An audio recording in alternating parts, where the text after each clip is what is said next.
کسی بھی مسلک کی مسجد میں چلے جائیں لیکن وہاں صف اول کے نمازی ہیں، چاہے وہ سنیوں کی ہے، وہابیوں کی ہے، دیوبندیوں کی ہے، اہل تشیع کی ہے، جس کی بھی ہے، مسجد کے اندر آپ چلے جائیں، صف اول کا نمازی ہے، اذان خود کہتا ہے، تکبیر بھی خود پڑھتا ہے، لیکن مسجد کی خرابی میں سب سے زیادہ کردار بھی اسی کا ہوتا ہے، کیونکہ وہ کہتا ہے میں چودھری ہوں، حالانکہ مسجد میں کوئی بھی چودھری نہیں ہے، مسجد میں کوئی بھی نمبردار نہیں ہے۔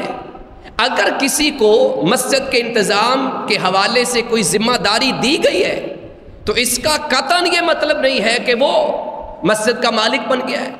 مسجد کا مالک اللہ ہے، وہ خادم ہے، وہ نوکر ہے، اس کو تو اس بات کے اوپر اللہ کا شکر ادا کرنا چاہیے کہ اللہ تعالیٰ نے مجھے خدمت کا موقع دیا ہے، اللہ نے اپنے گھر کی نوکری کے لیے رکھا ہے، اس بات کے اوپر اللہ کا شکر ادا کرنا چاہیے۔ بہرحال مسجد کو جو آباد کرتا ہے وہ ایمان والا ہوتا ہے، واقعی اس کا اللہ پر ایمان ہوتا ہے، اور جو مسجد کی آباد کاری کے خلاف جاتا ہے، جو مسجد میں انتشار پیدا کرتا ہے، اس کا مطلب ہے کہ قرآن کی اس آیت کے مطابق اس کا ایمان اللہ پر مضبوط نہیں ہے۔ تو مسجد کو کون آباد کرتا ہے؟ یاد رکھنا ہے، من آمن باللہ، جو اللہ پر ایمان لے آیا، جو اللہ پر ایمان لے آیا وہ کیا کرتا ہے؟ مسجد کو آباد کرتا ہے۔ والیوم الآخر، ایک تو اس کا اللہ پر ایمان ہوتا ہے اور دوسرے نمبر پر آخرت پر ایمان ہوتا ہے، آخرت پر یقین رکھتا ہے، آخرت کو مانتا ہے کہ اگر میں نے دنیا میں مسجد کی آباد کاری کے خلاف کوئی بات کی، مسجد میں کوئی انتشار والی، کوئی فتنہ فساد والی بات کی، مسجد میں کسی نمازی کو پریشان کیا، مسجد کے امام اور خطیب کو تکلیف دی، تو پھر قیامت والے دن اللہ تبارک و تعالیٰ کٹہرے میں کھڑا کر کے مجھ سے حساب لے لیں گے۔ لہٰذا جب اس کا اللہ پر ایمان ہو اور آخرت کے دن پر ایمان ہو تو وہ کبھی بھی مسجد کی یعنی بربادی تو نہیں، میں لفظ بولوں گا، بربادی لفظ خطرناک ہے، یعنی آباد کاری کے خلاف نہیں جاتا، مسجد میں انتشار نہیں پلائے گا، فتنہ نہیں پلائے گا، وہ کیا کرے گا؟ مسجد کو آباد کرے گا۔ اگر کسی نمازی نے آ کے کہہ بھی دیا آپ نے یہ پنکھا نہیں چلایا، کوئی بات نہیں، چلا دیتا ہوں، کیا ہو جائے گا؟ لیکن ہمارے ہاں تو جو مسجد کا صدر ہوتا ہے وہ مسجد میں داخل ہوتا ہے، قاری صاحب پنکھا نہیں چلایا، مولوی صاحب اے سی نہیں چلایا، کیسے ہم مسلمان ہیں؟ اور کہیں ریپر پڑا ہوا ہے، تینوں نظر نہیں آتا اگر مسجد میں خادم رکھا ہوا ہے، اور اگر مسجد کا امام ہی خادم ہے اور اس کے پیچھے نمازیں پڑھتے ہیں، اس کی اقتداء میں نمازیں پڑھتے ہیں، اور اسے کیا کہتے ہیں؟ یہ نظر نہیں آتا۔ حقیقت میں قاری صاحب کو نظر نہیں آتا، ان کو نظر آتا ہے، یہ کہنے والے کی آنکھیں اندھی ہیں، اس کو نظر نہیں آتا۔ آپ کو ایک مثال دیتا ہوں، اس کائنات میں ابھی آپ پیارے پیغمبر اسلام کی شان، ان کا مقام سن رہے تھے، ان کی مدح سن رہے تھے۔ اس کائنات میں مخلوقات میں سب سے اعلیٰ مخلوق انسان ہے، اگر وہ انسان بن جائے، اور انسانوں میں سب سے افضل اعلیٰ انبیاء اور رسل ہیں۔ انبیاء اور رسل میں سے کچھ خاص ہیں، ان خاص الخاص میں سب سے ٹاپ آف لسٹ میرے اور آپ کے پیارے آقا محمد رسول اللہ صلی اللہ علیہ وسلم ہے۔ اب ذرا جملے کے اوپر غور کرنا ہے، سب سے عظیم ہستی اللہ کی مخلوق میں سے کائنات کے امام پیغمبر ہیں، سید الانبیاء ہیں، سید الرسل ہیں، خاتم النبیین ہیں، ساقی کوثر ہیں، اس سے بڑی بات کیا ہو سکتی ہے؟ آپ نے مسجد میں کسی نے تھوک پھینکا، پتہ نہیں تھا، کیا پتہ کسی دیہات سے آیا ہو، عرابی تھا، نہیں پتہ ہوگا اس عرابی کو، تھوک پھینک دیا۔ آپ پیارے پیغمبر اسلام کی نظر اس تھوک پہ، اس لعاب پہ، اس بلغم پر پڑی، آپ نے کسی صحابی کو بلایا، اگر آپ کسی کو اشارہ بھی کرتے تو صحابہ تو آپ کے لیے جان دے دیتے تھے، یہ کیا بات تھی؟ اور وہ جس کملی کی باتیں ہم کرتے ہیں، یا ایھا المزمل، جس کا ہم تذکرہ کرتے ہیں، اللہ کے پیغمبر علیہ السلام نے وہ اپنی مقدس چادر، وہ کملی پکڑی ہے، اندازہ کریں ذرا، اللہ کا گھر ہے، کملی پکڑی ہے، چادر کو پکڑا ہے، اور وہ جو لعاب، وہ بلغم مسجد کی دیوار پہ لگی ہے وہ صاف کر دی۔ صاف کرنے والے کون ہیں؟ سب سے عظیم انسان۔ میری اور آپ کی کیا اوقات ہے؟ یہ مسجد کے صدر اور سیکٹری کی کیا اوقات ہے؟ مسجد کے خزانچی کی کیا اوقات ہے؟ ہماری تو شان کم ہو جاتی ہے کہ میں تو 4 فیکٹریوں کا مالک ہوں، اب مسجد میں صفائی کروں گا۔ اللہ کے پیغمبر علیہ الصلوۃ والسلام نے کسی صحابی کو نہیں کہا پہلے مسجد کو صاف کیا ہے، دیوار کو صاف کیا ہے، پھر آپ نے ایک خطبہ دیا، پھر آپ نے ایک درس دیا، آپ نے واعظ کیا، آپ نے لوگوں کو سمجھایا کہ بھائی یہ مسجد اللہ کا گھر ہے اور مسجد میں اس طرح تھوکنا نہیں چاہیے، اس طرح بلغم نہیں پھینکنی چاہیے، یہ اللہ کے گھر ہیں، ان کو صاف ستھرا رکھنا چاہیے۔ تو اللہ کے گھروں کو آباد کون کرتے ہیں؟ جن کا اللہ پر ایمان ہوتا ہے، آخرت پر ایمان ہوتا ہے، وہ اقام الصلاۃ، اور وہ نمازیں پڑھتے ہیں۔ نماز اگر وہ دل سے پڑھتے ہیں، اللہ کے لیے پڑھتے ہیں، تو وہ کبھی بھی مسجد میں آ کے انتشار پیدا نہیں کریں گے۔ وہ تو کوشش کریں گے کہ اس مسجد کو آباد کیا جائے، ہر مسجد کو آباد کیا جائے، آنے والے کو ویلکم کہا جائے۔ اگر کوئی نمازی 1-2 دن نہیں آتا، اس کا پتہ کیا جائے، اس کی خبر گیری کی جائے، بیمار تو نہیں پڑ گیا۔ بہرحال چوتھے نمبر پر فرمایا وآت الزکاۃ، اور زکوٰۃ دیتا ہے۔ وَلَمْ يَخْشَ إِلَّا اللَّهِ، اس کے دل میں اللہ کے سوا کسی کا ڈر نہیں ہوتا۔ ایسا بندہ جو ہے وہ اللہ کے گھروں کو آباد کرتا ہے، مساجد کو آباد کرتا ہے۔ پھر اللہ فرماتے ہیں فَعَسَىٰ أُولَٰئِكَ أَن يَكُونُوا مِنَ الْمُهْتَدِينَ، تو بہت قریب ہے، نزدیک ہے، ہو سکتا ہے جب یہ خوبیوں والا بندہ اللہ کے گھروں کو آباد کرے گا تو اللہ فرماتے ہیں یہی لوگ ہدایت پانے والوں میں شامل ہو جائیں گے۔ یہ لوگ ان میں شامل ہو جائیں گے جو اللہ کے ہدایت یافتہ ہیں، جن کو اللہ نے صراط مستقیم پہ لگا دیا ہے، ان کا شمار بھی ان لوگوں میں ہو جائے گا۔ اس سے آپ اندازہ لگا سکتے ہیں کہ مسجد کی آباد کاری، مسجد سے محبت، مسجد کی صفائی ستھرائی کتنا اہم کام ہے۔ صحیح المسلم کی روایت ہے، پیارے پیغمبر علیہ الصلوۃ والسلام فرماتے ہیں کہ 7 قسم کے لوگ ایسے ہیں جو اللہ کے عرش کے سائے کے نیچے کھڑے ہوں گے قیامت کے دن۔ 7 یظلہم اللہ فی ظلہ یوم لا ظل الا ظلہ، 7 قسم کے، 7 لوگ نہیں، ایک قسم میں 7 بندے بھی ہو سکتے ہیں، 7 لاکھ بھی ہو سکتے ہیں، 7 کروڑ بھی ہو سکتے ہیں، اربوں ہو سکتے ہیں۔ 7 قسمیں ہیں، کیٹاگریز ہیں، ایک کیٹاگری میں ہم سارے بھی آ سکتے ہیں، اللہ کے آگے تو مشکل نہیں ہے۔ 7 بندے نہیں، 7 قسم کے، تو ایک قسم میں ہزاروں لاکھوں کروڑوں ہو سکتے ہیں۔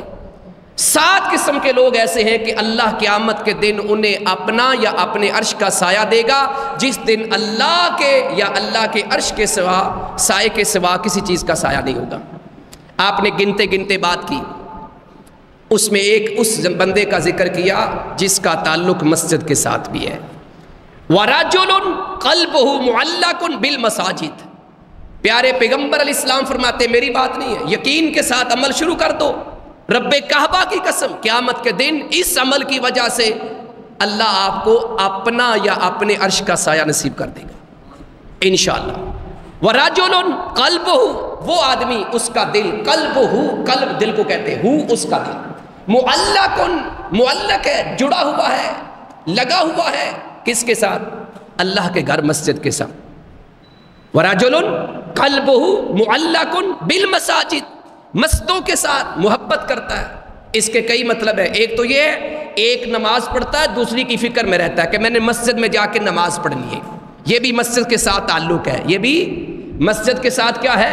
تعلق ہے۔ اور دوسرا مطلب کیا ہے؟ اس کی آباد کاری میں بڑھ چڑھ کے حصہ لیتا ہے، زیادہ وقت مسجد میں گزارتا ہے، اس کی صفائی ستھرائی میں حصے دار بنتا ہے۔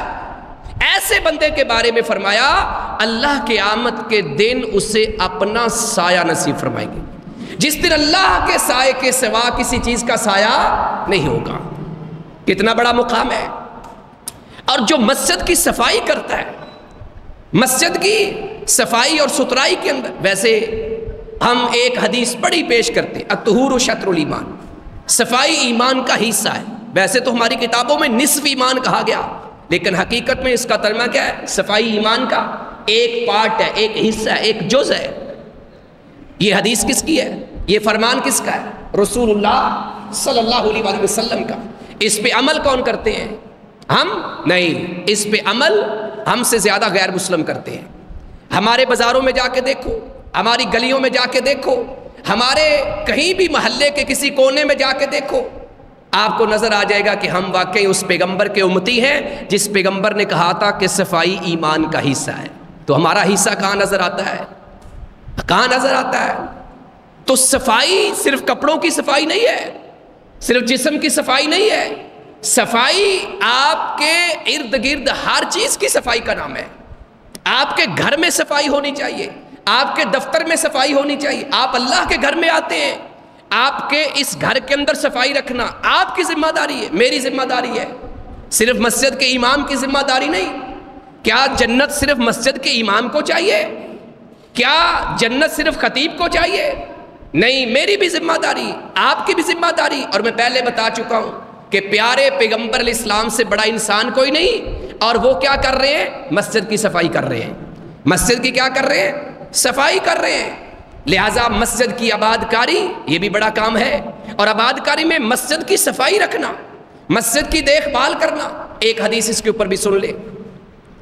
رسول اللہ صلی اللہ علیہ وسلم کی ایک صحابیہ ہے رضی اللہ عنہا، صحیح البخاری اور صحیح مسلم کی روایت ہے، کتاب الجنائز میں بھی اور کچھ اور جگہوں پہ یہ حدیث موجود ہے۔ ایک خاتون تھی، یہ کسی کی لونڈی تھی، کسی کی لونڈی تھی، مسلمان ہو گئی، اس کو آزاد کروایا گیا، اس کا والی وارث کوئی نہیں تھا۔ اس کے لیے ایک خیمہ مسجد میں گاڑ دیا گیا۔ کون سی مسجد میں؟ مسجد نبوی صلی اللہ علیہ وآلہ وسلم میں، رسول اللہ صلی اللہ علیہ وسلم کی مسجد میں، جس مسجد میں ایک نماز پڑھنے سے، فرض ہو نفل ہو، یہ قید نہیں ہے، فرض ہو نفل ہو، 1000 کا ثواب ملتا ہے صحیح حدیث کے مطابق۔ کتنا ثواب ملتا ہے؟ 1000۔ آپ نفل پڑھیں، آپ فرض پڑھیں، اور اگر آپ فرض نماز با جماعت پڑھیں تو جماعت کے ساتھ ایک نماز پڑھنے کا ثواب کتنا ہے؟ 27 گنا۔ تو گویا ایک نماز مسجد نبوی میں امام مسجد نبوی کے پیچھے پڑھنے سے 27000 نمازوں کا ثواب ملے گا، اور ایک نماز کا اجر یعنی ایک نیکی کا عمل کم از کم 10 گنا ہے، اور پھر 27000 کو مزید 10 کے ساتھ ملٹی پلائی کر لیں تو 2,70,000 نمازوں کا آپ کو اجر ملے گا۔ 2,70,000 کم از کم، اور زیادہ سے زیادہ 700 گنا تک جاتا ہے۔ اگر نیت زیادہ خالص ہو تو اجر بڑھتا جاتا ہے، حتیٰ کہ 700 تک جاتا ہے، صحیح بخاری کی روایت ہے، اور بعض اوقات 700 سے بھی بڑھ جاتا ہے۔ اور اگر 700 تک جاتے ہیں تو 2,70,000 کو مزید 700 کے ساتھ ملٹی پلائی کر لو تو یہ کروڑوں میں چلا جاتا ہے اجر۔ ایک نماز مسجد نبوی میں پڑھیں، وہ مسجد نبوی، اس مسجد نبوی کے اندر اس بڑھیا کا خیمہ لگا ہوا ہے، والی وارث کوئی نہیں ہے۔ اب یہ عورت مسجد میں رہتی ہے، ایک سائڈ پہ خیمہ کے اندر باپردہ رہتی ہے، اور وقتاً فوقتاً یہ مسجد نبوی کی صفائی کرتی ہے۔ کیا کرتی ہے؟ مسجد نبوی کی صفائی کرتی ہے۔ یہ فرق میں نے آپ کو بتانا کہ ہماری نظر میں مسجد کے خادم کی کیا عزت ہے، اور کائنات کے امام پیغمبر محمد الرسول اللہ صلی اللہ علیہ وآلہ وسلم کی نظر میں مسجد کی صفائی کرنے والی یا کرنے والے کی عزت اور احترام کیا ہے۔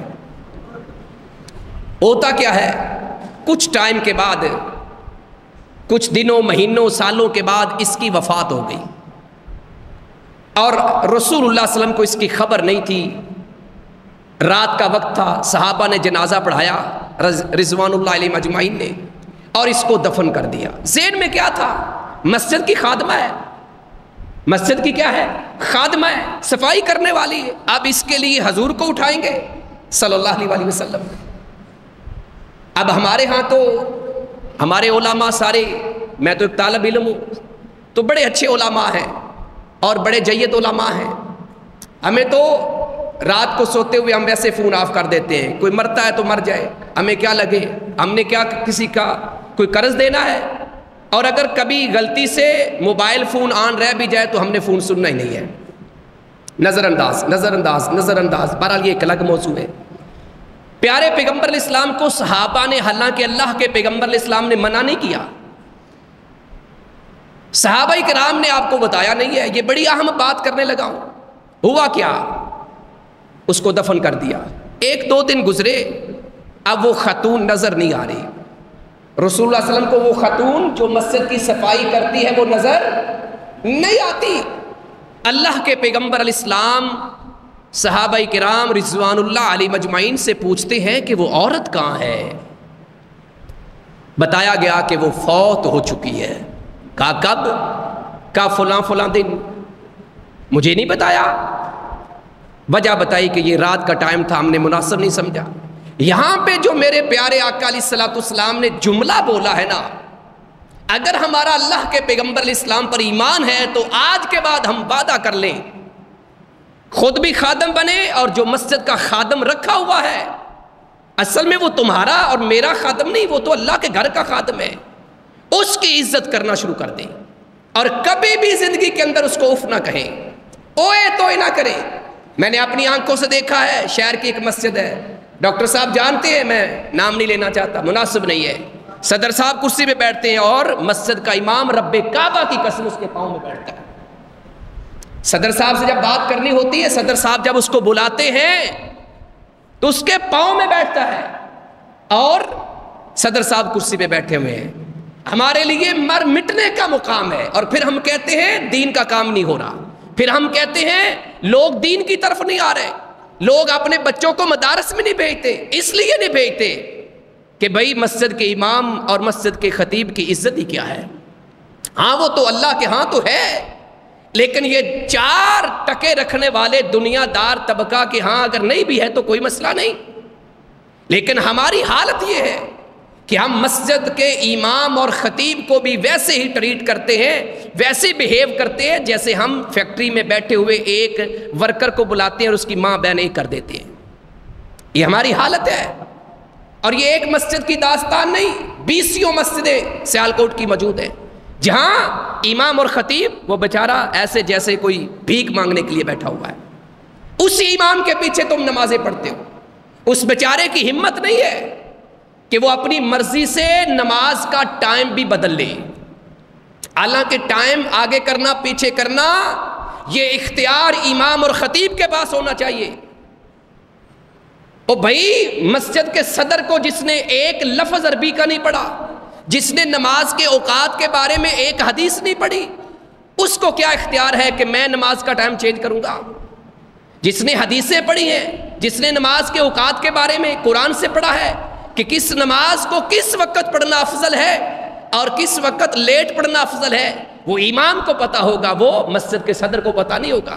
لیکن چونکہ صدر صاحب ہیں، لہٰذا امام کی جرت نہیں ہے کہ وہ اپنی مرضی سے لفظ بھی بول جائے۔ یہ ہماری دینداری ہے۔ پیارے پیغمبر علیہ الصلوۃ والسلام نے جب صحابہ کرام رضوان اللہ علیہ مجمعین نے کہا نا کہ وہ فوت ہو گئی، اچھا یہاں پہ جو جملہ بولا ہے، آپ علیہ السلام فرمانے لگے کیا تم نے اس کے معاملے کو معمولی سمجھا ہے؟ کیا مطلب ہے؟ تمہاری نظروں میں وہ ایک عام خاتون ہے، تمہاری نظروں میں مسجد کی خادمہ ہے، بس تم سمجھتے ہو اس کی کوئی اہمیت نہیں ہے، اس کا کوئی مقام نہیں ہے، اس کی کوئی عزت نہیں ہے۔ اللہ کے پیغمبر علیہ الصلوۃ والسلام فرمانے لگے دلانی الی قبرہا، مجھے اس کی قبر بتاؤ۔ کون کہہ رہے ہیں؟ پیارے پیغمبر علیہ الصلوۃ والسلام۔ ایک غریب خاتون ہے، بالی وارث کو نہیں، کسی چودھری کی بیوی نہیں، چودھری کی ماں نہیں ہے، کسی ایم پی اے کی ماں نہیں ہے۔ ہمارے ہاں یہ بھی چلتا ہے، کسی بڑے عالم کو کہہ دو، ایک محلے کا عام بندہ فوت ہو گیا، وہ فون کرے میرے ابا جی فوت ہو گئے، کہتے ٹائم نہیں۔ اسی گاؤں کے اندر، اسی محلے کے اندر چودھری کی بیوی فوت ہو گئی، فون کریں گے، حضرت صاحب بھاگتے ہوئے آئیں گے، ان کو پتہ ہے جیب گرم کر کے بھیجیں گے۔ یہاں پہ نہ چودھری کی بیوی ہے، نہ چودھری کی ماں ہے، نہ چودھری کی بہن ہے، عام سی خاتون ہے، عام سی۔ اللہ کے پیغمبر فرما رہے ہیں دلانی الی قبرہا، میرے پیغمبر چاہتے تو مسجد نبی میں بیٹھ کے دعا کرتے تو میرے اللہ نے وہ دعا وہیں قبول کر لینی تھی، مغفرت کی دعا اسی ٹائم قبول کر لینی تھی۔ لیکن مجھے اور آپ کو بتانے کے لیے کہ مسجد کی خادمہ ہو یا خادم ہو، اس کی اہمیت کیا ہے، میرے پیغمبر کہتے ہیں یہ نہیں کہا دعا کریں، نہیں کہا مجھے اس کی قبر بتاؤ، دلانی الی قبرہا، مجھے اس کی قبر کی طرف لے کے چلو، رہنمائی کرو میری۔ صحابہ کرام رضوان اللہ علیہ مجمعین اس کو نبی علیہ السلام کو لے کے اس قبر پہ پہنچے، اور پھر قبر پہ جا کے حضور نے خالی ہاتھ اٹھا کے دعا نہیں کی۔ حالانکہ عام طور پہ حضور قبرستان جاتے تھے تو کیا کرتے تھے؟ دعا کرتے تھے۔ کیا کرتے تھے؟ دعا کرتے تھے۔ اس قبرستان میں مدفون لوگوں کی مغفرت کی اور اپنے وہاں جانے کی کہ ہم بھی یہاں آنے والے، دعا کیا کرتے تھے۔ لیکن اب کی بار حضور نے خالی دعا اس طرح نہیں کی۔ صحیح بخاری صحیح مسلم کے الفاظ، میرے پیغمبر علیہ الصلوۃ والسلام اس خاتون جو مسجد کی خادمہ تھی، جو مسجد میں جھاڑو لگاتی تھی، جو مسجد کی صفائی کرتی تھی، آپ نے اس کی قبر کے اوپر ایک امام کی حیثیت سے کھڑے ہو گئے، جو صحابہ ساتھ گئے تھے وہ آپ کے پیچھے کھڑے ہو گئے، اور میرے پیغمبر علیہ السلام نے اس بڑھیا کا دوبارہ جنازہ پڑھایا۔ کس عورت کا؟ ذرا تھوڑا سا اپنے ایمان کو چیک کر لیں، تھوڑا سا سوچیں۔ میں نے پہلے شروع میں کہا ہے کہ اللہ کی مخلوق میں سب سے افضل مخلوق انسان ہے، اور انسانوں میں سب سے افضل، اعلیٰ، اولا، بہتر وہ کون ہے؟ انبیاء اور رسل۔ انبیاء اور رسل میں سے کچھ خاص ہیں، تلک الرسل فضلنا بعضهم علی بعض، بعض کو بعض پہ اللہ نے فضیلت دی۔ وہ جو بعض ہیں جن کو اللہ نے سب سے زیادہ مقام دیا، ان میں سے بھی ہمارے پیغمبر علیہ السلام سب سے پہلے نمبر پر ہیں۔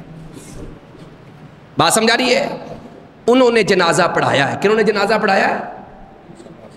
آپ کے علاقے میں کوئی مشہور خطیب گجرانوالہ میں، سیالکوٹ میں تو چلو آپ کہیں گے ہمارے اپنے علاقے کے ہیں، گجرانوالہ فیصل آباد سے کوئی گجرانوالہ سے کسی عالم کا نام بتا دیں جو آپ کی نظر میں بڑی مشکل سے اس کا ٹائم ملتا ہے۔ فیصل آباد کے کسی خطیب، کوئی اچھے پائے کے خطیب کا کسی کا نام بتا دے، مشکل تو نہیں ہے، ڈاکٹر صاحب سے پوچھ لیتے ہیں۔ عبد المنان راسخ صاحب حافظہ اللہ تعالیٰ، اللہ کے نیک بندے ہیں، میں ایک اعتراض کی بات نہیں کر رہا، ویسے سمجھانے کے لیے۔ اگر وہ میرے باپ کا، میری ماں کا، میری بیوی کا یا آپ میں سے کسی کی ماں کا جنازہ پڑھا دیں تو کیا کریں گے ہم اسی وقت سوشل میڈیا کے اوپر، فیس بک کے اوپر لگائیں گے کہ شیخ صاحب نے میری والدہ محترمہ کا جنازہ پڑھایا ہے، اور سوشل میڈیا دیکھنے والے فوراً سمجھ جائیں گے کہ جس کی والدہ کا جنازہ پڑھایا ہے وہ کوئی عام بندہ نہیں، وہ کوئی عام بندہ، کیونکہ جس لیول کے شیخ صاحب ہیں حافظ عبد المنان راسخ حافظہ اللہ تعالیٰ ہیں، اس لیول کے لیے کوئی بڑا بندہ ہے، کوئی بڑا چودھری ہے یا بڑے بلند و بالا مقام والا کوئی عالم ہے، اس لیے شیخ صاحب نے آ کے جنازہ پڑھایا ہے۔ ایسے ہی ہونا تھا نا، لوگوں کو بتانا تھا۔ لیکن یہاں پہ سوچو ذرا، اس خاتون کا جنازہ پڑھانے والے کائنات کے سب سے عظیم انسان، عظیم پیغمبر محمد رسول اللہ صلی اللہ علیہ وآلہ وسلم، اگر میری اور آپ کی ماں کا ایک پاکستان کا عالم جنازہ پڑھا دے، ہم لوگوں کو بتاتے پھرتے ہیں اور سوشل میڈیا کے اوپر پوسٹیں لگاتے ہیں، اور ذرا سوچو جس کا جنازہ کائنات کے امام پیغمبر نے پڑھا دیا، اس عورت کی شان کیا ہوگی، اس عورت کا مقام کیا ہوگا، اور وہ اللہ کے پیغمبر علیہ السلام کی صحابیہ اللہ کی جنتوں میں پہنچی ہو۔ کیسے پہنچی؟ ایک جھٹکے کے اندر، کیونکہ میرے پیغمبر نے اس کے لیے مغفرت کی دعائیں کی، اور دنیا داروں کو، دنیا کے لوگوں کو، اپنی امت کو میسج دیا کہ یاد رکھنا، مسجد کی صفائی کرنے والے کو کبھی حقیر نہیں سمجھنا، مسجد کی صفائی کرنے والے کو کبھی حقیر نہ سمجھنا، واش روم بھی صاف کر دیا کریں، کچھ نہیں ہوتا۔ میں تو اکثر کلاس میں کہتا ہوں یونیورسٹی کی بچوں کو کہ اپنے والدین سے کہیں، بابا جان سے کہیں، بڑے بھائی سے کہیں، اپنے محلے کی مسجد جو بھی ہے، سنیوں کی، وہابیوں کی، دیوبندیوں کی، ہے تو مسجد نا، ہے تو اللہ کا گھر، آپ اپنے بابا جی کے ذریعے میسج بھیجیں کہ اس جمعرات کو، کیونکہ اکثر جمعرات کو صفائی ہوتی، صبح جمعہ ہوتا ہے، اس جمعرات کو ہماری پوری فیملی آئے گی، بچوں کو لے کے جائیں تاکہ ان کو پتہ ہو کہ مسجد کی صفائی کرنا کتنا اہم کام ہے۔ بتانا نہیں چاہیے، لیکن میں چلو ضمناً بات آئی ہے، اگر میں آج اس جگہ پہ بیٹھا ہوں، ڈاکٹر صاحب مجھے جانتے ہیں، میں کوئی بہت بڑا عالم نہیں ہوں، ایک طالب علم ہوں، اللہ نے سارا کچھ دیا ہے، اس کے پیچھے ایک وجہ ہے کہ میں نے کئی سال مسجد کے واش روم دھوئے ہیں، کئی سال مسجد کے واش روم دھوتا رہا ہوں، اور اس لیے نہیں دھوتا رہا ہوں کہ مجھے تنخواہ دیتے تھے، اس لیے دھوئے ہیں کہ میرے پیغمبر نے اگر اپنی کملی سے وہ دیوار پہ لگا ہوا لعاب صاف کر دیا ہے تو میری اوقات کیا ہے؟ میری کیا اوقات ہے؟ کیا میری شان کم ہو گئی؟ میری عزت کم ہو گئی؟ مجھے ایک عالم دین کہنے لگے، دوست تھے، کہنے لگے یہ کیا کر رہے ہو؟ میں کہا بھئی کام کر رہا ہوں۔ دہاڑی لینی؟ میں کہا ہاں جی دہاڑی لینی ہے۔ کس سے لینی سی؟ اللہ سے لینی تھی۔ مجھے اسے کہنے حافظ قرآن بھی عالم دین بھی کہنے لگے یہ کام اچھا نہیں ہے، اس سے بندے کی عزت کم ہوتی۔ میں کہا عزت اور ذلت کے فیصلے اس کے پاس ہیں۔ عزت اور ذلت کے فیصلے کس کے پاس ہیں؟ اللہ کے پاس ہیں۔ آپ آج اس مسجد کے واش روم کو صاف کریں، دنیا دار لوگ چاہے آپ کو باتیں کرتے کرنے دو، آپ اللہ کے گھر میں صفائی کر رہے ہیں، انشاءاللہ اللہ آپ کو زمین سے اٹھائے گا، آسمانوں کی بلندیوں پہ پہنچا دے گا۔ تو مسجد کے ساتھ محبت کرنی ہے۔ یہ مسجد اللہ کا گھر ہے، اس کو بنایا ہے تو بنانے کے ساتھ اصل کام اس کی آباد کاری ہے۔ آپس میں محبت، پیار، یہ جو پارٹیاں بن جاتی ہیں نا، اختلاف بن جاتے ہیں عہدوں کے لیے، مجھے سیکٹری بناؤ، مجھے صدر بناؤ، یہ کیا ہے بھائی؟ میں نوکری کروں گا، میں واش روم صاف کروں گا، خادم رکھنے کی ضرورت ہی کیا ہے؟ مسجد کا امام بھی آگے بڑھے، میں صفائی کروں گا، تنخواہ الگ بات ہے، لیکن میں اللہ کی رضا کے لیے۔ جس کو مسجد میں گرد و غبار نظر آتا ہے، کوڑا نظر آتا ہے، کوئی ریپر نظر آتا ہے، اٹھا لو، کوئی شان میں فرق نہیں پڑے گا۔ تو یہ مسجد کے حوالے سے میں نے چند باتیں کی۔ اب اختصار کے ساتھ پیارے پیغمبر اسلام کی سیرت کا ایک پہلو سن لیں۔ سورۃ الاعراف کی آیت نمبر 157 کے حوالے سے کہ ہمارے پیغمبر اسلام کے اوصاف کیا ہیں، ان کی خوبیاں کیا ہیں۔ اس سے پیچھے ایک واقعہ بیان ہوا ہے جو سورۃ الاعراف کی آیت نمبر 103 سے شروع ہو رہا ہے۔ کہاں سے شروع ہو رہا ہے؟ 103 سے شروع ہوتا ہے حضرت موسیٰ علیہ السلام کا واقعہ، اور چلتے چلتے 156 نمبر آیت تک آ جاتا ہے، یعنی 54 آیات حضرت موسیٰ علیہ السلام کا سارا ذکر، اور درمیان میں 2 آیتیں پھر میرے پیغمبر کی شان کے بارے میں آئیں، 57 نمبر یعنی 157 نمبر اور 158 نمبر، اور پھر موضوع حضرت موسیٰ علیہ السلام کی طرف چل پڑا۔ یہاں پہ پیارے پیغمبر کی درمیان میں شان، عظمت، اوصاف بیان کیوں کیے؟ ہوا یہ کہ صرف شارٹ میں بتا دیتا ہوں کہ موسیٰ علیہ السلام کوہ طور پر ہیں، تورات لینے گئے ہیں، واپس آئے، تختیوں کی شکل میں تورات ملی، تختیوں کی شکل میں اللہ نے دی، واپس آئے، قوم نے بچڑے کو معبود بنا رکھا ہے۔ بھائی سے پوچھا، سختی کی، یہ ساری باتیں آپ نے سنی ہیں، میں اصل موضوع کی طرف جانا چاہتا ہوں۔ بھائی نے کہا بھائی زبردستی تو میں کر نہیں سکتا تھا، لہٰذا خیر غصے میں آئے، تختیاں پھینک دی، وہ تختیوں کے کچھ نکے شکے بھی بھر گئے۔ یہ قرآن کہہ رہا، میں نہیں کہہ رہا۔ تھوڑی دیر بعد حضرت موسیٰ علیہ السلام کا غصہ ٹھنڈا ہو گیا، اور قوم میں سے کچھ لوگوں نے مطالبہ کر دیا کہ بھائی ہم کیسے مان لیں کہ یہ تورات ہے، یہ اللہ نے نازل کی ہے، آپ اکیلے گئے لے کے آ گئے، اکیلے گئے لے کے آ گئے، ہم کیسے مان لیں؟ اللہ نے کہا چلو کچھ لوگ لے آؤ۔ 70 لوگ اپنی قوم میں سے حضرت موسیٰ علیہ السلام لے کے کوہ طور پر پہنچ گئے۔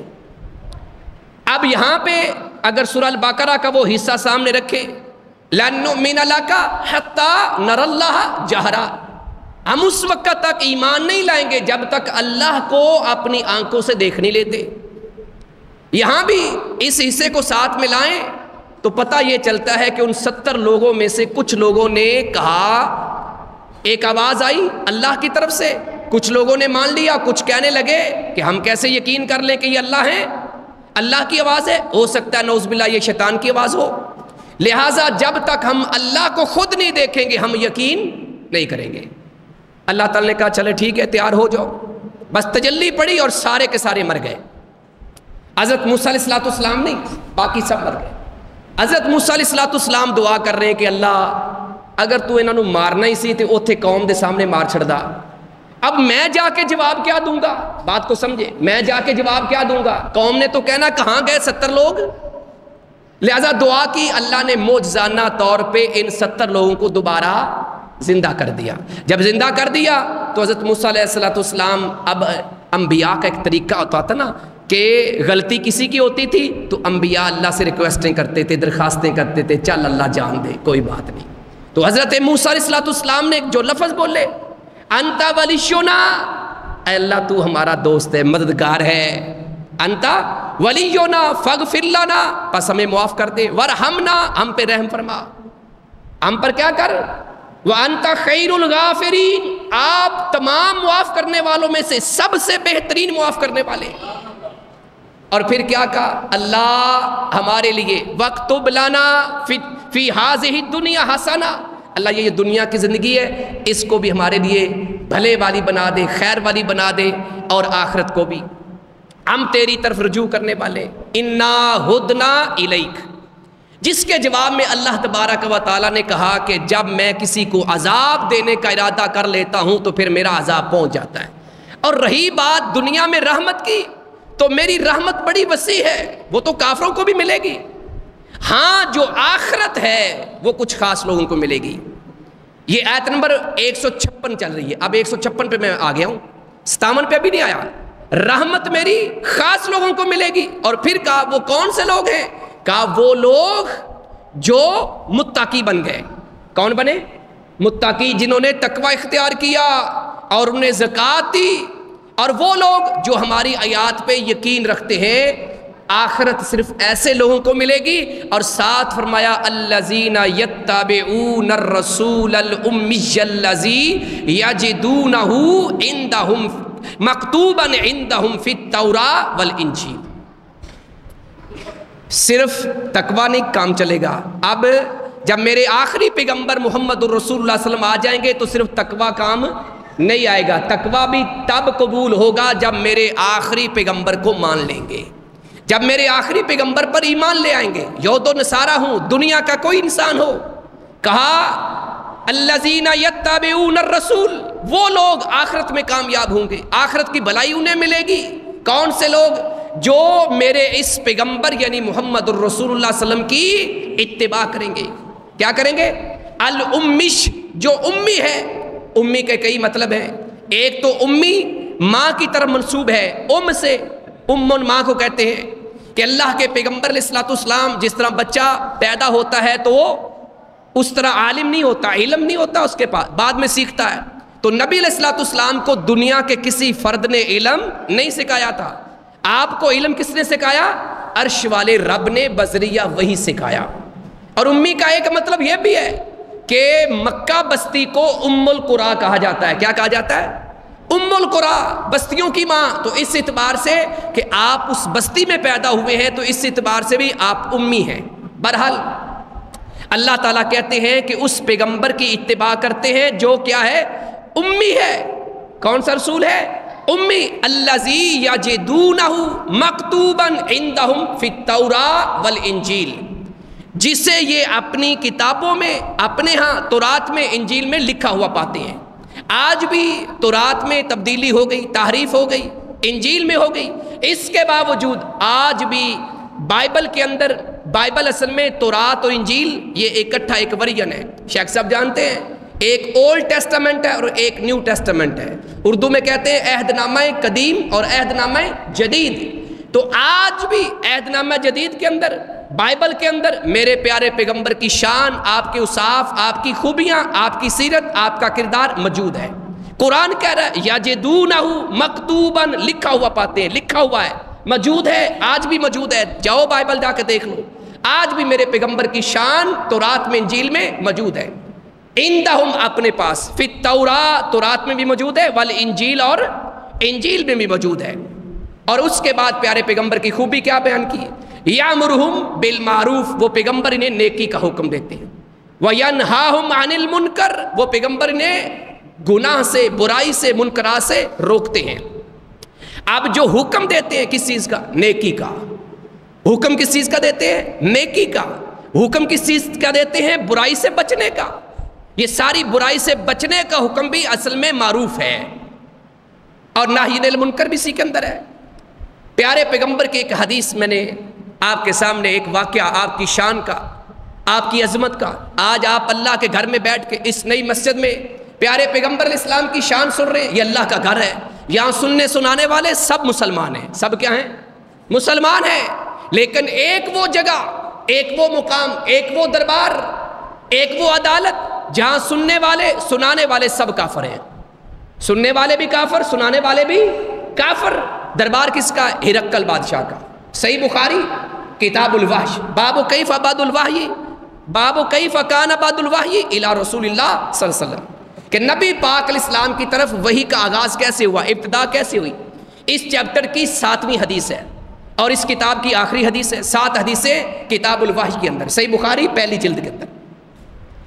حضرت ابو سفیان اس وقت ابھی مسلمان نہیں ہوئے رضی اللہ عنہ۔ آپ نے اب بھی نام سننا ہے تو رضی اللہ عنہ کہنا ہے، یہ نہیں ہے کہ اس وقت مسلمان نہیں تھے تو ہم رضی اللہ عنہ نہیں کہیں گے۔ جب وہ مسلمان ہو گئے اور سورہ توبہ نازل ہو گئی، آیت نمبر 100 نازل ہو گئی، اللہ نے کہہ دیا رضی اللہ عنہم ورضوا عنہ، اور سورہ توبہ قرآن کی سیکنڈ لاسٹ سورہ مبارکہ ہے۔ سیکنڈ لاسٹ کا مطلب کیا ہے؟ قرآن کی کل کتنی صورتیں؟ 100 کتنی صورتیں جی؟ 114، اور اس صورت کا نمبر 100، سیکنڈ لاسٹ کا مطلب کیا ہے؟ 113 113 نمبر پہ یہ صورت نازل ہوئی ہے اور فتح مکہ کے بعد نازل ہوئی ہے، اور فتح مکہ پہ حضرت ابو سفیان رضی اللہ تعالیٰ عنہ ان کا خاندان مسلمان ہو چکا ہے۔ اس کے بعد اللہ کہہ رہے ہیں رضی اللہ عنہم ورضوا عنہ، لہٰذا فتح مکہ تک نہیں بلکہ بالکل آپ کی زندگی کے آخری ایام تک، بالکل 10 ہجری میں جا کے کہیں بالکل اینڈ پہ جا کے یہ سورہ مبارکہ نازل ہو رہی ہے، اور اس وقت تک جتنے لوگ مسلمان ہو چکے ہیں اللہ سب پہ راضی ہو چکا ہے اور وہ اللہ پہ راضی ہو گئے۔ لہٰذا سیدنا ابو سفیان رضی اللہ تعالیٰ عنہ ہرقل بادشاہ کے دربار میں ہے۔ حضرت عبداللہ بن عباس رضی اللہ تعالیٰ عنہما کو یہ واقعہ حضرت ابو سفیان رضی اللہ تعالیٰ عنہ نے مسلمان ہونے کے بعد سنایا۔ خط گیا تھا حضور علیہ السلام کا، میں مختصر کر رہا ہوں بات لمبی ہو جا رہی ہے۔ اس خط کی وجہ سے بلایا کہ یہ کون بندہ ہے، بتایا گیا یہ فلاں فلاں، پوچھتے گئے کیا کوالٹی یہ کرتے کرتے ایک سوال ہرقل بادشاہ نے یہ بھی پوچھا کہ ماذا یامرکم، وہ پیغمبر تمہیں حکم کیا دیتے ہیں صلی اللہ علیہ وآلہ وسلم۔ اور جو قرآن کی آیت سورۃ الاعراف کی آیت نمبر 157 میں نے پڑھی، اس میں کیا ہے؟ یامرہم بالمعروف وینہاہم عن المنکر، وہ پیغمبر کی خوبیاں جو تورات میں انجیل میں لکھی پڑی ہیں کہ وہ نیکی کا حکم دیتے ہیں، برائی سے منع کرتے ہیں۔ اب حضرت ابو سفیان رضی اللہ تعالیٰ عنہ نے جواب میں کہا قلت یقول، میں نے کہا کہ وہ پیغمبر فرماتے ہیں، وہ پیغمبر علیہ السلام کیا کرتے ہیں؟ فرماتے ہیں پہلا حکم عبد اللہ، پہلا حکم اس پیغمبر کا کیا ہے کہ تم اللہ کی بات کرو وحدہ، اکیلے کی۔ میرے پیغمبر کی سیرت کیا ہے؟ میرے پیغمبر علیہ السلام کا پیغام کیا ہے؟ دیکھو نا، ربیع الاول کا مہینہ پیارے پیغمبر کی پیدائش کا مہینہ ہے، ولادت کا مہینہ ہے۔ بعض لوگ کہتے ہیں جی اللہ کے پیغمبر علیہ السلام کے آنے کے اوپر جی جس کو خوشی نہیں ہے وہ فلاں ہے۔ او بھائی، جس کو اللہ کے پیغمبر کے آنے کی خوشی نہیں ہے وہ تو مسلمان ہی نہیں ہے، وہ تو کافر ہوگا۔ بات یہ نہیں ہے، بات الٹ چل جاتے ہم کہ خوشی ہے کہ نہیں ہے، جس کو نہیں ہے وہ تو مسلمان ہی نہیں ہے۔ اللہ کے پیغمبر آئے، اس پہ سب کو خوش ہونا چاہیے، لیکن جب بندہ خوش ہوتا ہے تو اس خوشی کو سیلیبریٹ کرنے کا، اس کو منانے کا طریقہ حضور نے خود بتایا ہے۔ سوموار کا روزہ رکھ کے کیوں رکھتے ہیں؟ اس لیے کہ میں اس دن پیدا ہوا ہوں۔ میں سوموار کا روزہ کیوں رکھتا ہوں؟ منڈے کا روزہ کیوں رکھتا ہوں؟ پیروار کا روزہ کیوں رکھتا ہوں؟ کیونکہ میں اس دن پیدا ہوا۔ بہرحال پیارے پیغمبر علیہ السلام کی سیرت کو سمجھے، حکم کیا دیتے ہیں، باقی کام بعد میں، پہلے اللہ کے پیغمبر کی بات تو مان لے۔ عبد اللہ وحدہ، ایک اللہ کی بات کرنے کا حکم دیتے ہیں۔ کون؟ محمد الرسول اللہ صلی اللہ علیہ وسلم۔ کون بتا رہے ہیں؟ بتانے والے ابھی کافر ہیں، سیدنا ابو سفیان رضی اللہ تعالیٰ عنہ ابھی مسلمان، اور یہ غالباً 6 ہجری کا اینڈ کا واقعہ ہے، 6 ہجری کا، صلح حدیبیہ کے بعد کا یہ واقعہ ہے، صلح حدیبیہ کے بعد کا یہ واقعہ، یاد رکھنا۔ کہا کہ وہ ہمیں حکم دیتے ہیں کہ تم نے ایک اللہ کی عبادت کرنی، بس۔ وَلَا تُشْرِكُ بِهِ شَيْئًا، تم نے اس اللہ کے ساتھ ایک ذرہ بھی شرک نہیں کرنا، کسی کو اللہ کا شریک اس کا برابر نہیں بنانا، یہ حکم ہے اس پیغمبر کا۔ اور دوسری بات اس پیغمبر کی یہ ہے کہ وہ کہتے ہیں وَاتْرُكُوا مَا يَقُولُ آبَاؤُكُمْ، جو تمہارے باپ دادا کہتے ہیں نا یہ میرے ابا نے کیا، یہ میرے دادا نے کیا، یہ فلاں نے کیا، یہ جو ساری جاہلیت کی رسمیں ہیں یہ سب چھوڑ دو، جو اللہ کہتے ہیں جو میں کہتا ہوں اس کو مان لو۔ کیوں جی اس میں کوئی غلط بات تو نہیں ہے؟ انصاف والی بات ہے نا۔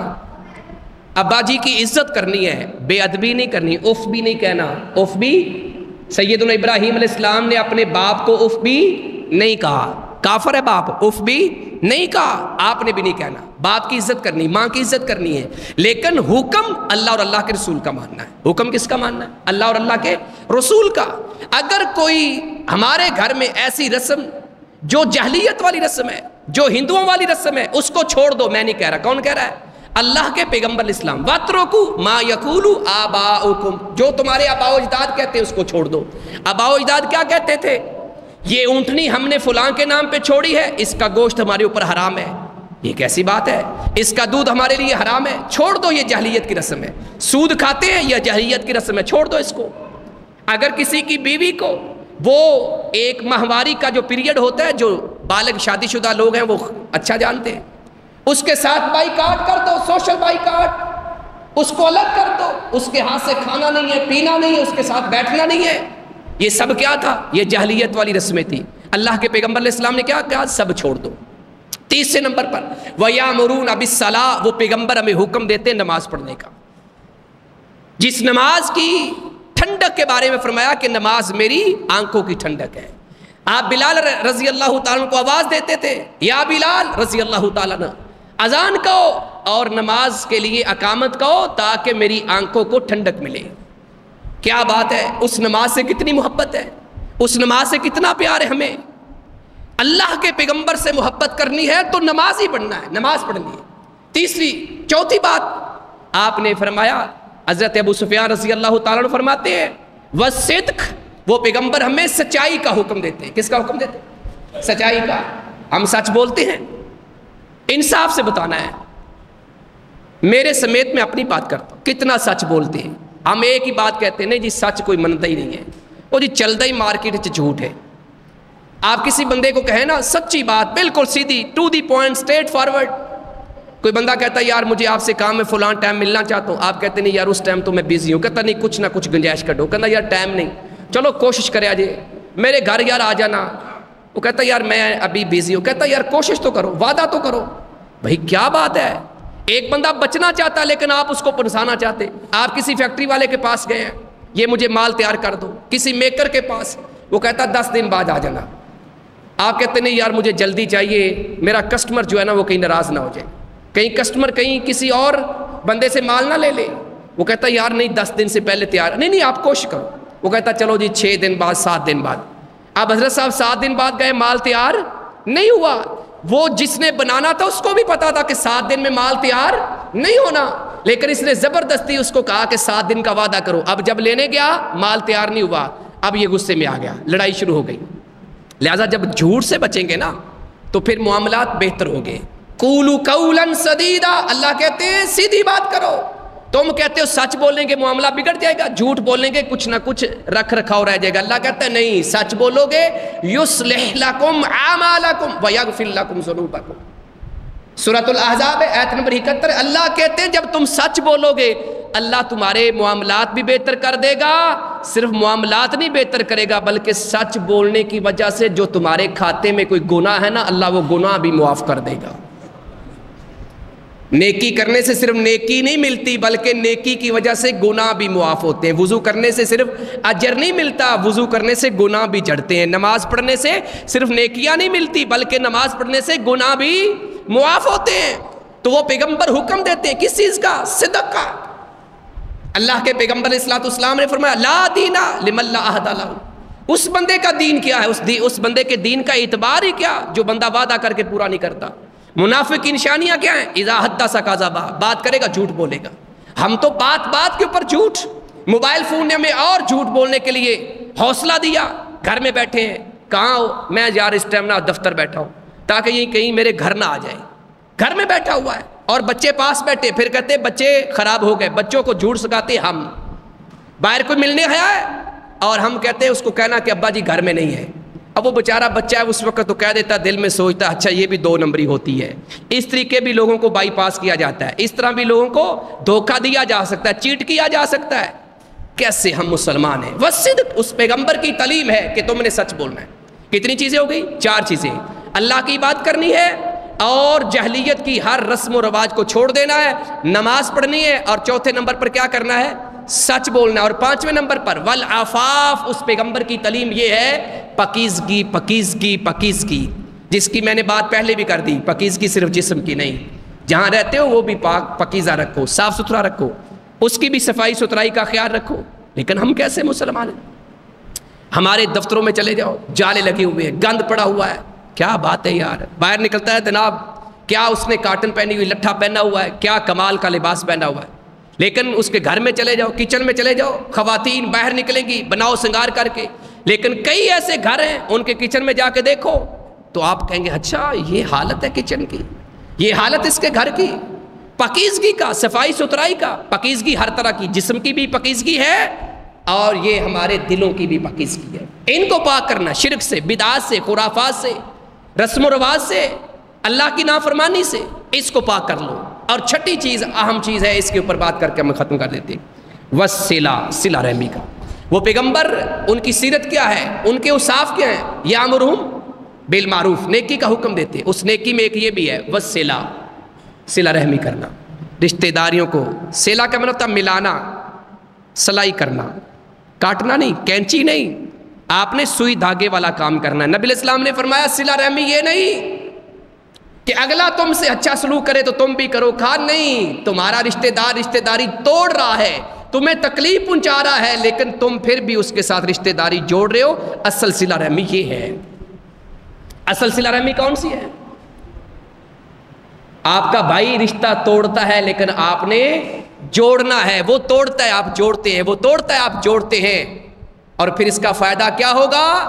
وہ جہنم کی طرف جا رہا ہوگا اور آپ جنت کی طرف جا رہے ہوں گے اگر وہ اپنے اس عمل سے باز نہ آیا.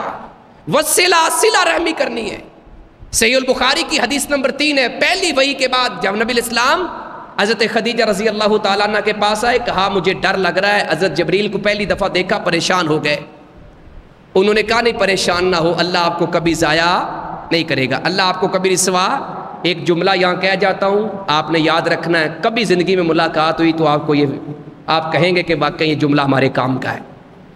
یہ جو حدیث نمبر 3 ہے میں وہاں چلا گیا ہوں، ابھی 7 نمبر سے 3 نمبر پہ چلا گیا ہوں.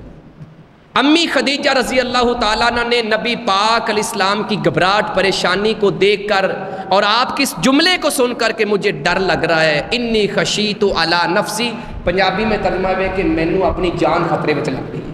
یہ پنجابی میں ترجمہ ہے، ترجمہ بالکل ایکسیپٹ کر رہا ہوں. انی خشیت، جو عربی کو جانتے وہ سمجھتے، انی خشیت علی نفسی، مجھے اپنے نفس پہ ڈر ہے. کیا مطلب؟ جان خطرے میں لگ رہی ہے. آج کل کی بیوی ہوتی کیا کرتی ہے بتاؤ نا ذرا، تینوں کنے کیا سی، سیانے کیا سی، تو کلا جا کے غار 'چ بہ رہے ہیں. یہی کہنا تھا نا، آئندہ نہیں جانا، آئندہ وہاں نہیں جانا. اور ساتھ کیا کرنا تھا، خدا نہ خواستہ تینوں کچھ ہو گیا تو میرا کی بنے گا.